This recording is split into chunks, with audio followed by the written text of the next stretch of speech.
Pag-unawa sa iyong unang bahay sa astrology, isang gabay sa bawat zodiac sign.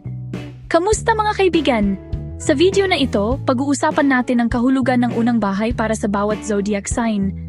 Alamin natin kung ano ang ibig sabihin nito at kung ano ang dapat ninyong malaman. Madalas nagtatanong tayo, paano ba ako nakikita ng iba? O ano ba talaga ang unang napapansin nila sa akin?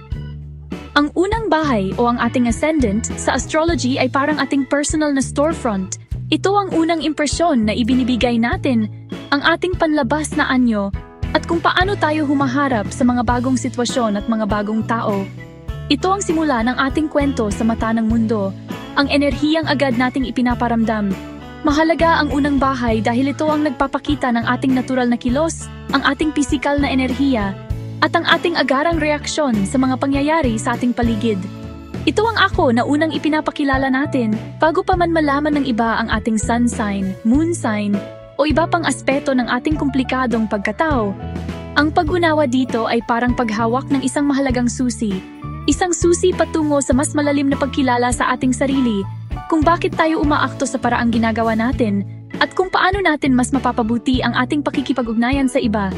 Kaya't samahan ninyo ako ng buong puso habang sinusuri natin ang bawat isa sa 12 zodiac signs. Titingnan natin kung paano ang unang bahay ay nagbibigay diin sa kanilang natatanging katangian, kung paano nito hinuhubog ang kanilang pananaw sa buhay, at kung paano ito nakaka-impluwensya sa kanilang araw-araw na pamumuhay at mga desisyon. Handa na ba kayo sa isang paglalakbay ng pagtuklas? Hindi lamang tungkol sa mga bituin, kundi tungkol sa inyong sarili. Simulan na natin ito. Aries, ang nag-aalab na simula at pagkilos. Para sa Aries, ang unang bahay ay sumasalamin sa kanilang likas na pagiging leader, tapang, at kung paano sila agad kumikilos at humaharap sa mundo.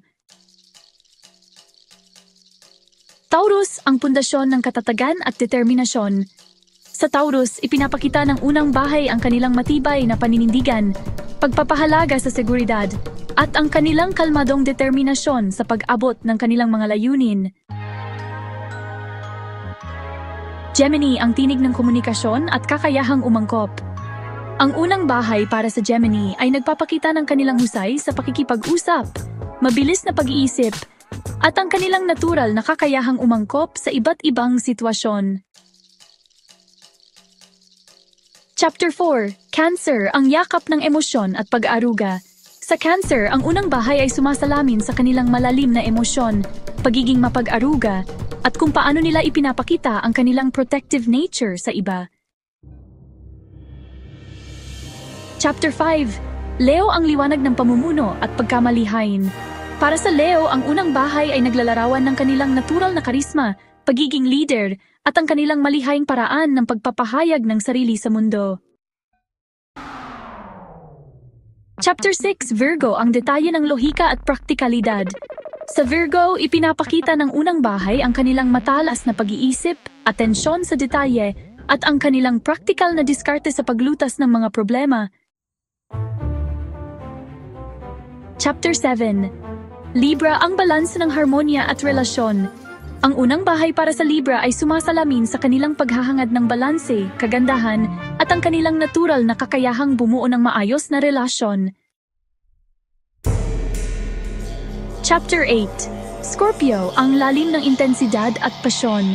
Sa Scorpio, ang unang bahay ay nagpapakita ng lang matinding emosyon, malalim na passion, at ang kanilang misteryosong ngunit mapang-akit na presensya sa iba. Chapter 9, Sagittarius, ang paglalakbay ng abentura at kaalaman. Para sa Sagittarius, ang unang bahay ay naglalarawan ng kanilang walang katapusang pagkauhaw sa abentura, optimismo, at ang kanilang pagnanais na palawakin ang kaalaman. Chapter 11, Capricorn, ang hagdan ng ambisyon at disiplina.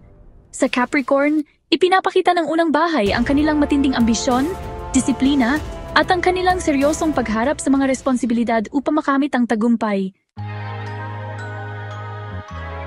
Chapter 12, Aquarius, ang kakaibang pananaw at pagmamahal sa sangkatauhan. Ang unang bahay para sa Aquarius sumasalamin sa kanilang pagiging orihinal, makabagong ideya, at ang kanilang malalim na pagnanais na makatulong sa sangkatauhan. Chapter 13, Pisces, ang daloy ng intuwisyon at malasakit. Sa Pisces, ang unang bahay ay nagpapakita ng kanilang malakas na intuwisyon, malalim na pakikiramay, at ang kanilang malikhaing pag-iisip na madalas konektado sa espiritualidad.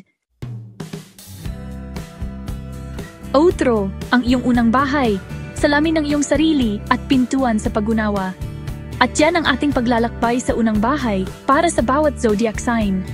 Napakaraming aral at realisasyon, di ba? Sana sa pamamagitan ng ating pinag-usapan ngayon, hindi lamang lumawak ang inyong kaalaman tungkol sa astrology, kundi mas napalalim din ang inyong pag-unawa sa inyong sarili at sa mga taong mahalaga sa inyo. Ang ating ascendant, ang ating unang bahay, ay isang napakagandang paalala na bawat isa sa atin ay may dalang kakaibang enerhiya at may kanya-kanyang natatanging paraan ng pagharap at pakikipag-ugnayan sa mundo. Ang layunin ko sa bawat video na ibinabahagi ko sa inyo, kasama na ito, ay hindi lamang ang magbigay ng impormasyon. Higit pa riyan, nais kong makabuo tayo ng isang espasyo, isang komunidad, kung saan malaya tayong natututo, nagtatanong, at lumalago ng sama-sama. Ang astrology ay isang kamanghamanghang tool, isang gabay na puno ng simbolismo, pero ang pinakamahalaga pa rin ay ang ating sariling paglalakbay patungo sa self-awareness, pagtanggap, at pagmamahal sa sarili. Naway ang mga insights na ito ay magsilbing inspirasyon at liwanag sa inyong mga puso. Sana ay marami kayong natutunan sa video na ito. Huwag kalimutang mag-subscribe at i-click ang notification bell para updated kayo sa mga susunod naming videos. Maraming salamat sa panood, sa inyong oras, at sa inyong patuloy na suporta. Hanggang sa muli!